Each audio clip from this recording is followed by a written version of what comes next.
Pues aquí estamos de nuevo, queridos amigos de Mater Mundi. Jaime, ¿cómo estás? Fenomenal, Beatriz. Como siempre. Como siempre. Qué gusto, siempre estás fenomenal. Nunca le pregunto que qué tal está y me dice que mal, siempre me dice que fenomenal. Así que una maravilla. Bueno, vamos a continuar con el capítulo 21 de este libro de Comprender las Escrituras. Y ya en este programa ya lo vamos a terminar. En el programa pasado habíamos hablado de cómo Caifás acusa a Jesús de haber blasfemado, y eso en la ley de Moisés estaba penado con la pena de muerte. A la vez, Caifás se rasgaba las vestiduras, que es algo que el Levítico prohibía, y estaba cometiendo también, estaba incumpliendo la ley. Veíamos ahí el cinismo, ¿no? Es importante que mientras estudiemos pues todo el Antiguo Testamento, vayamos viendo cómo los diversos personajes que hay somos también cada uno de nosotros, y que nos vayamos viendo a nosotros mismos en esos personajes. ¿Cuántas veces hemos acusado a otras personas cuando nosotros estábamos haciendo exactamente lo mismo? Pues eso es lo que hizo Caifás. Condenan a Jesús a muerte, Judas se arrepiente y bueno, pues no es capaz de... Le dice a los miembros del Sanedrín que es mentira lo que ha hecho, que ha traicionado a Jesús, que Jesús era inocente, pero os podéis imaginar que les importa un pimiento. Devuelve las monedas, y con esas monedas se construye un campo santo, y nada, y Judas no es capaz de acogerse a la misericordia de Dios y acaba suicidándose. Envían a Jesús a que le interrogue Pilato, porque habíamos visto que los judíos no podían... No tenían autoridad para sentenciar a alguien a muerte, y por eso le mandan a Pilato. Pilato está desesperado porque no sabe qué hacer con Jesús, no quiere condenarle, pero al final le ponen entre la espada y la pared y le dicen que Jesús se ha proclamado rey, y que si no le condena a muerte, que tendrá que responder ante el César de las revueltas y de admitir que haya una persona que se proclama rey. Así que al final Pilato le condena a muerte a Jesús. Bueno, Jesús carga con la cruz y sale hacia el lugar que se llama la calavera, que nosotros conocemos más por el nombre hebreo, que es Gólgota. ¿Os acordáis que a Jesús le habían latigado, le habían arrancado la carne, estaba que casi no se podía ni levantar? Bueno, pues lo que hacen los soldados es que cogen a un hombre que pasaba por ahí, Simón de Cirene, y le dicen que cargue con la cruz de Cristo. Legalmente, un soldado romano podía perfectamente obligar a un nativo a prestar un servicio. Se le podía decir, carga con esto. Lo importante era que la carga que debía transportar el nativo era 1 milla. Y por eso Jesús, en el Sermón de la Montaña, dice: a quien te fuerza a andar 1 milla, vete con él 2. Fijaos. Bueno, pues esto es una cosa que se hacía. Por eso el soldado le dice a Simón de Cirene que coja la cruz y que cargue con ella. Bueno, muchas de las mujeres que habían seguido a Jesús le seguían llorando. Jesús, volviéndose a ellas, les dijo: hijas de Jerusalén, no lloréis por mí, llorad más bien por vosotras mismas y por vuestros hijos. Porque mirad, que vienen días en que se dirá: dichosas las estériles y los vientres que no engendraron y los pechos que no amamantaron. Entonces comenzarán a decir a los montes: caed sobre nosotras, y a los collados: sepultadnos. Porque si en el leño verde hacen esto, ¿qué se hará en el seco?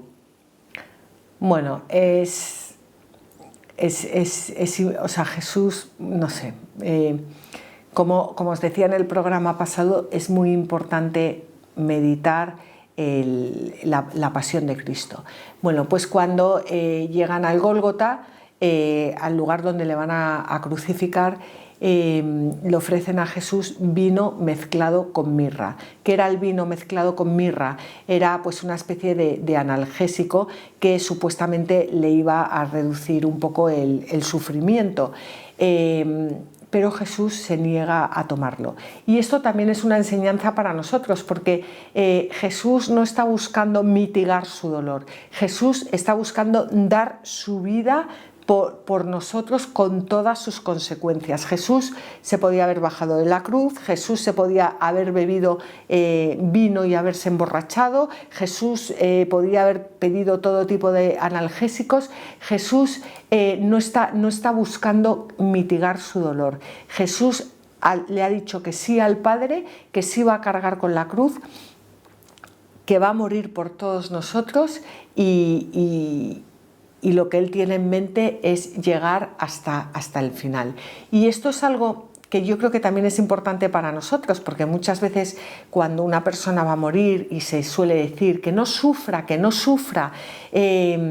bueno, que no sufra, o a lo mejor sería mejor, bueno, no es que nadie tenga que, yo no digo que la gente tenga que sufrir, pero más que no sufra, podríamos decir que entregue su sufrimiento a Dios, que vamos a ayudarla a entregar su sufrimiento a Dios por la salvación de las almas, por la salvación, no sé, sería como mucho más cristiano, ¿no?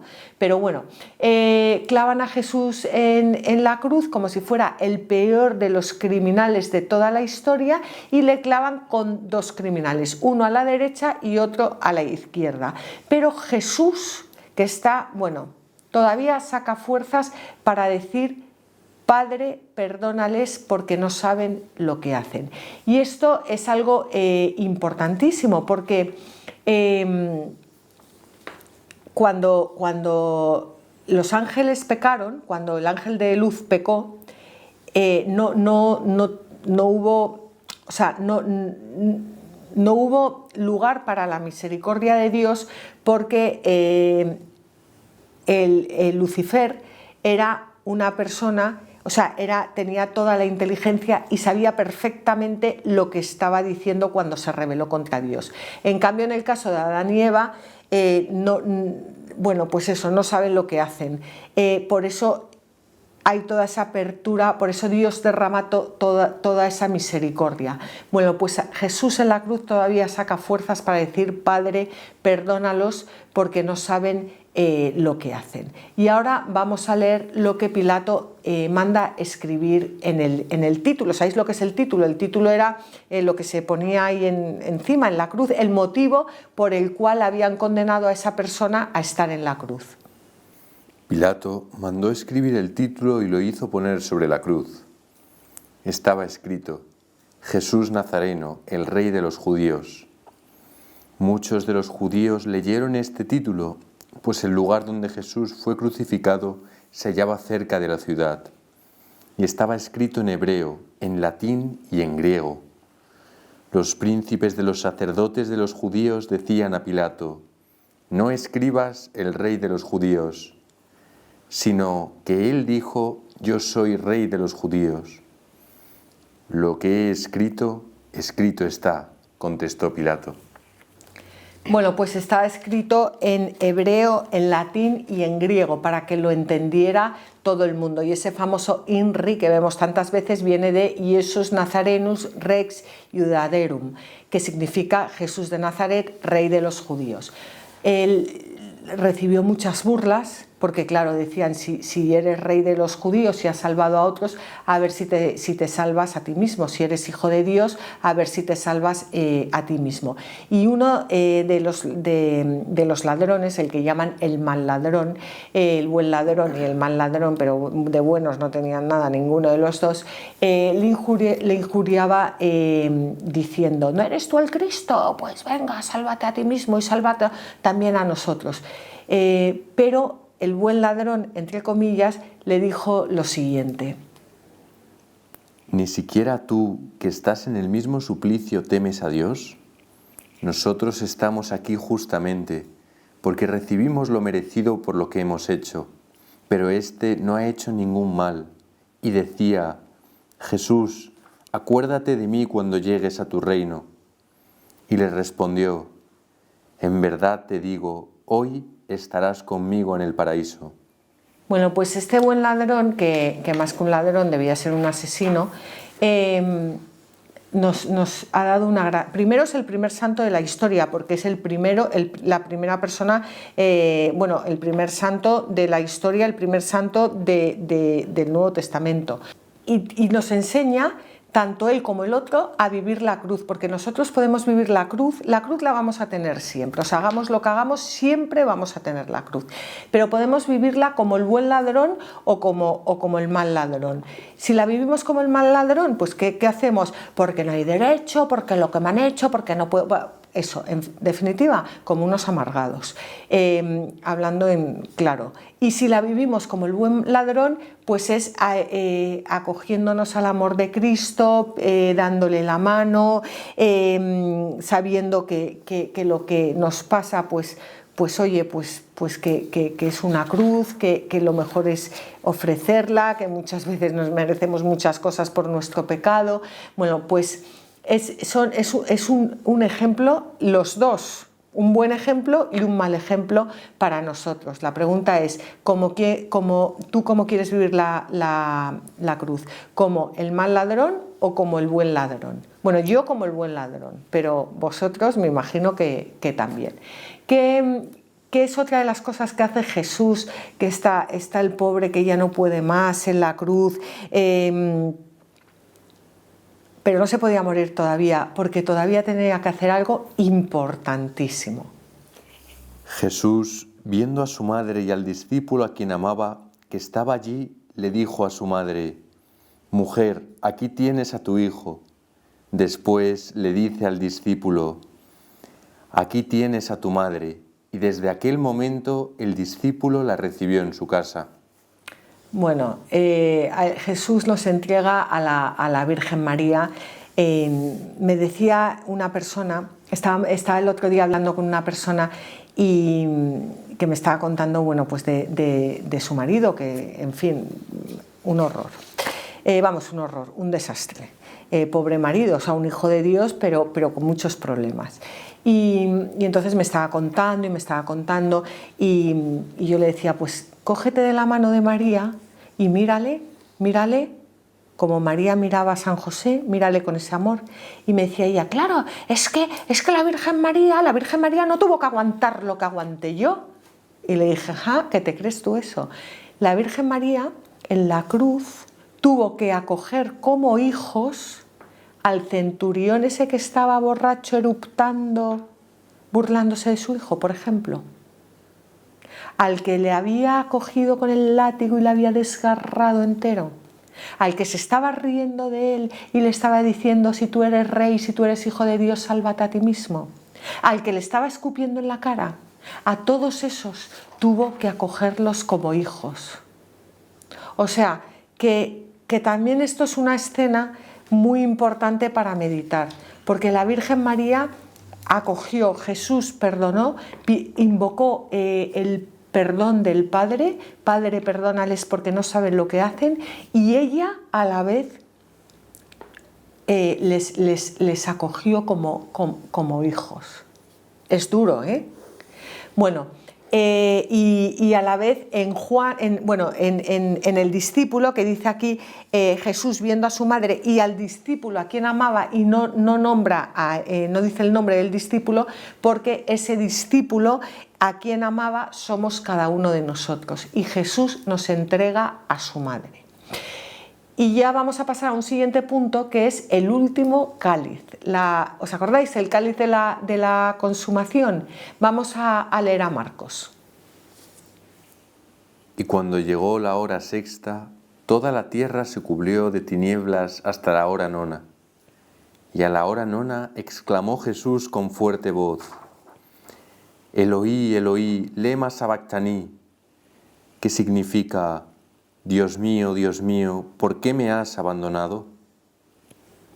Bueno, este salmo el salmo de la crucifixión, que es el Salmo 22, parece que Jesús había rendido, que Dios la había abandonado, pero bueno, vamos a ver, esto hay que dejarlo bien claro. Para un judío, recitar el primer versículo del Salmo es haber recitado todo el Salmo. Eso ya para empezar. Es como si nosotros decimos Padre Nuestro y no podemos rezar, nos cuesta, pero Padre Nuestro es haber rezado todo el Padre Nuestro. O sea, Padre Nuestro no es... Bueno, pues para un judío el rezar el primer versículo del Salmo era rezar todo el Salmo. El Salmo no se podía cortar en versículos, o sea, es que era todo uno. ¿Y qué estaba diciendo Jesús? Pues Jesús estaba recitando el Salmo 22 y yo... porque ahora no tenemos tiempo, pero si tenéis el libro en la página 398 tenéis el Salmo, y si no os cogéis la Biblia, que también lo tenéis, y os aconsejo que lo meditéis, porque ese Salmo empieza así, pero es que es precioso, y esto es todo lo que estaba meditando Jesús en la cruz.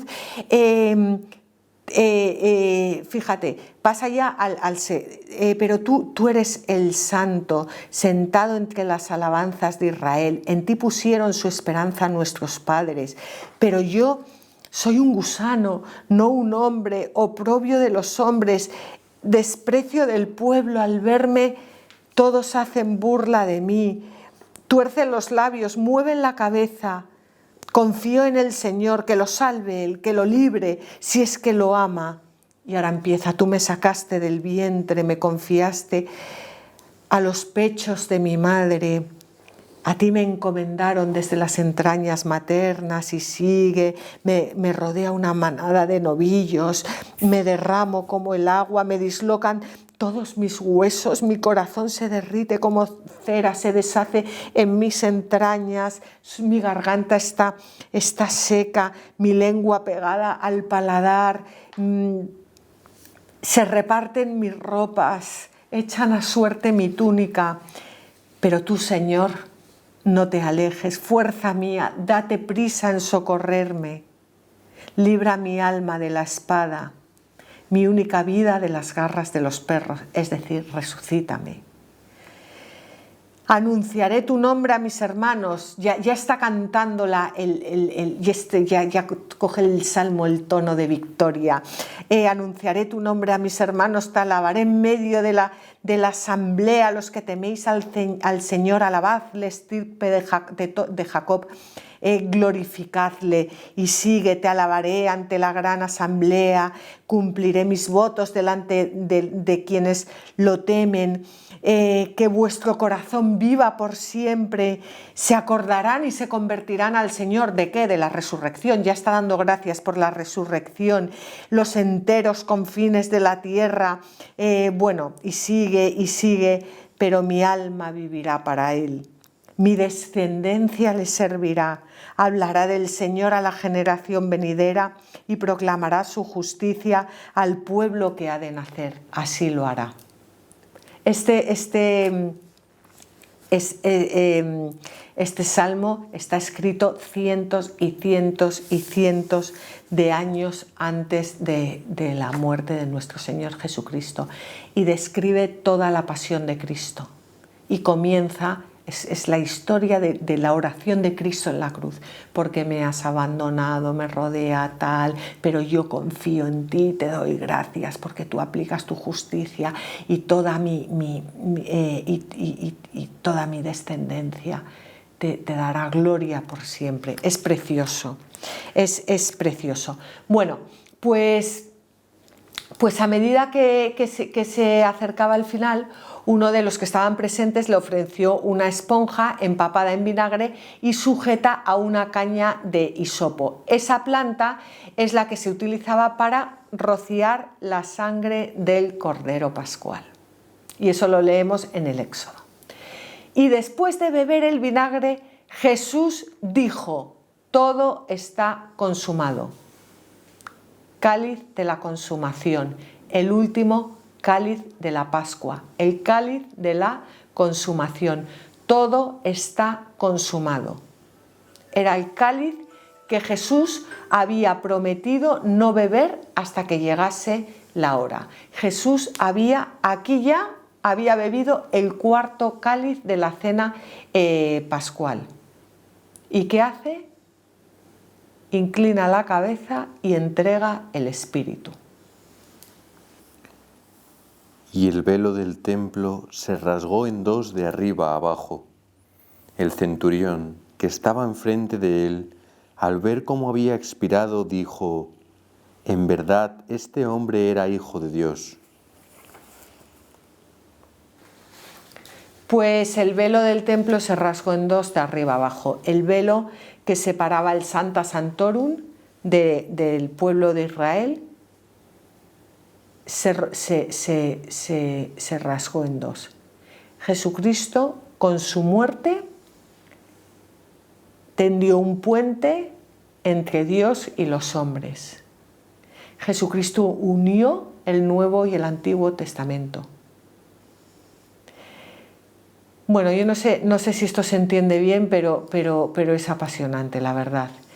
Es apasionante. Y se acerca ya el sábado. ¿Os acordáis que el sábado los judíos no podían hacer absolutamente nada? Los criminales que habían sido crucificados tenían que ser enterrados antes del sábado, porque el sábado no podían hacer, como hemos dicho, absolutamente nada.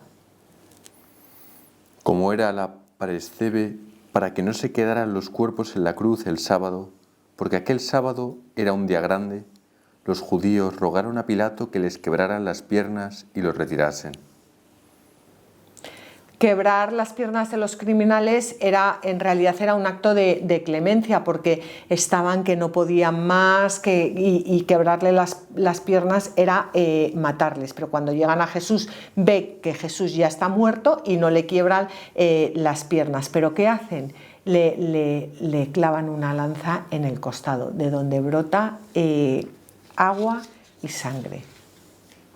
Ahí Jesús abre su corazón para derramar toda su misericordia, para perdonar todos los pecados.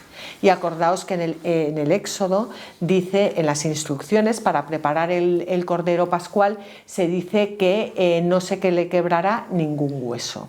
Bueno, pues Jesús hemos visto que es el verdadero Cordero Pascual. Después de la crucifixión, después de su muerte y antes de su resurrección, lo que hace Jesús es que abre las puertas del cielo. Abre las puertas del cielo para todos aquellos santos que estaban esperándole, baja a los infiernos, que no al infierno, baja a los infiernos y allí abre las puertas del cielo para que el hombre pudiera entrar de nuevo. Bueno, impresionante, ¿no, Jaime? Sí, la verdad es que ha sido bastante alucinante este programa, me ha gustado mucho.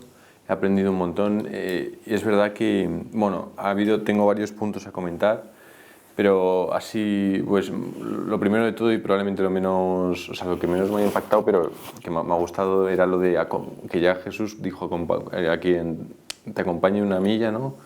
Ah, sí. Sí, a quien te fuerza a andar una milla, acompáñale dos, ¿no? Pues con lo de Cirineo, que nunca hubiera pensado que se refería a este momento, ¿no? Claro, como no tenemos esa cultura, pues no nos enteramos. Luego también ver al buen ladrón, o sea, aparte de como el primero que entra en el cielo y ver esa justicia de Dios, ¿no? Pues esa misericordia, pues también verlo como una persona que nos ayuda a llevar, o sea, nos enseña a vivir la cruz. Eso nunca me lo había planteado de esa manera. Claro, yo luego me he liado un poco con el buen ladrón, pero a ver, lo que quería decir es que es al primero que Jesús santificó en vida. Sí. En vida. Y claro, es que son dos opciones, vivir la cruz como el mal ladrón o vivir la cruz como el buen ladrón, porque vivir la cruz como Jesucristo es imposible, porque ninguno somos Jesucristo. Entonces tienes esas dos opciones y eso es lo que Jesucristo te dice desde la cruz. ¿Quieres vivir como este o como este? ¿Quieres renegar de tu fe y ser un amargado? Bueno, el pobre Jesús no lo dice así, pero eso, o quieres ponerte en mis manos. Pues sí, bastante impresionante la verdad. Y luego también me ha gustado mucho lo de la Virgen María, que es verdad que, claro, yo también pensaba, la Virgen María pues parece una criatura casi o sea, distinta a los humanos de todas las gracias que ha recibido y tal, que es verdad que ha recibido muchas gracias, pero es verdad que nunca pensé que tuviera que aceptar, o sea, a un humano pues que le dé problemas y claro, como has comentado, cuando Jesús nos la pone como madre a todos, pues tiene que aceptarnos a todos, al centurión, o sea que al final sí que la Virgen María tuvo que sufrir eso, que muchas personas se la tienen que sufrir, pero a lo bestia además. Claro, a lo bestia. La Virgen María sufrió lo que no está escrito, porque tú date cuenta que la Virgen María no tenía pecado original, por lo cual era un corazón puro. Y para un corazón puro, que es lo que le pasa a Jesús cuando cargó con los pecados de todo el mundo, pero para un corazón puro como el de la Virgen María, el mal es algo que le hace un daño impresionante. También me ha gustado mucho lo que, bueno, es verdad que Dios mío, ¿por qué me has abandonado? El salmo que recita Jesús, pero es verdad que nunca había pensado que eso es lo que en ese momento Jesús lo que le estaba pasando por la cabeza, el planteamiento que le estaba pasando por la cabeza. Todo lo que has leído, pues... Claro, estaba cantando ya la victoria y dando gracias a Dios por la victoria de la resurrección. Pues una maravilla, la verdad. Y bueno, esto me va a ayudar, yo creo que a los oyentes también a rezar a partir de ahora mucho mejor con la pasión. Eso espero. Bueno, pues gracias, Jaime, y muchísimas gracias a todos vosotros. Y bueno, nos vemos en el próximo programa. Muchas gracias. Ah, y una cosa que se me olvidaba. Os quiero pedir que por favor, a los que podáis, si podéis hacer un donativo a Mater Mundi. No es para mí, porque las personas que colaboramos aquí no cobramos nada, así que no os preocupéis, que no es algo personal ni es para mí. Lo hacemos para evangelizar con todo el amor de nuestro corazón, y si lo poco que yo sé en mi caso, pues le puede servir a alguien. Pero sacar todo esto adelante cuesta dinero porque hay que pagar la luz, que todos sabéis lo caro que están, las cámaras, hay que pagar a las personas que trabajan aquí, que son muy poquitas, pero hay que pagarlas, claro. De hecho son solo dos, que fijaos con todo lo que se hace, y solo 2 personas trabajando, y hay que pagar el alquiler. Entonces yo os pido, si buenamente podéis, por favor, si podéis hacer donativos, porque de verdad que lo necesitan, de verdad. Y no sé por qué en España, bueno, porque no ocurre igual en América, pero no sé por qué en España pensamos que las cosas de Dios tienen que ser gratis. Y ya digo, aunque aquí nosotros no cobramos, yo desde luego, Dios me libre, porque no cobro absolutamente nada, pero sí se necesita el dinero para hacer estos programas. Así que os lo pido de todo corazón. Muchísimas gracias.